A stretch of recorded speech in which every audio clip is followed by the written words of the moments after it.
ہمارے F R D L 2005 کے مطابق جو debt G D P ratio ہے وہ کیا ہے؟ دوسرے کہ کیا یہ درست ہے کہ حکومت مختلف ممالک سے مختلف مالیاتی اداروں سے $15 ارب قرضہ لینے کی منصوبہ بندی کر رہی ہے؟ جی عماد اظہر صاحب، منسٹر فار انڈسٹریز پلیز.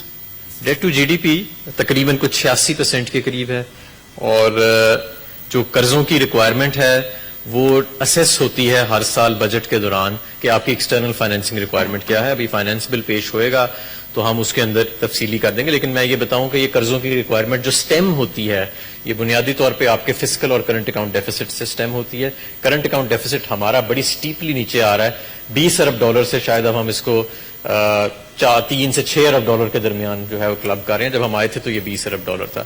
اسی طرح جو فسکل ڈیفیسٹ ہے ہم اس کو بھی کنٹرول کرنے کی کوشش کر رہے ہیں. تو جب یہ آپ کے ایکسٹرنل ڈیفیسٹس، اندرونی ڈیفیسٹس جو ہیں یہ کم آتے ہیں، اور تو آپ کی ظاہر ہے کہ بوروئنگ کی ریکوائرمنٹس جو ہیں وہ کم ہوتی ہیں. تو یہ تمام تفصیل ہماری فائنینسنگ ریکوائرمنٹ کی in both domestic and external, یہ فائنانس بل کے اندر اس کا تفصیلی طور پہ شائع بھی ہوئے گی اور اس پہ بحث بھی ہوئے گی. سینیٹر محسن